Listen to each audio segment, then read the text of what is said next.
Rasululloh akram sallallohu alayhi vasallam Imom Buxoriy rivoyat qilganlar bu hadis sharifni. Bir tijoratchi bor edi deydilar. Qarang. Bir savdogar bor ekan.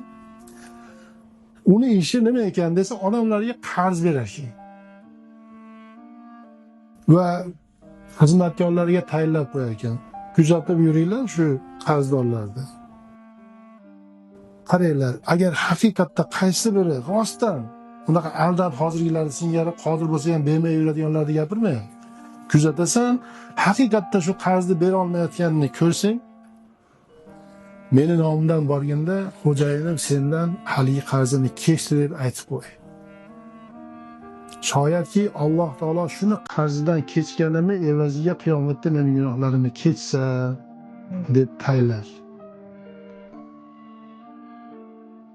Mana shunda deydilar Alloh taolo o'sha qarz berib qarzini muhtojlardan kechadigan bandasini gunohini kechirdi deb Rasululloh bashorat berdilar.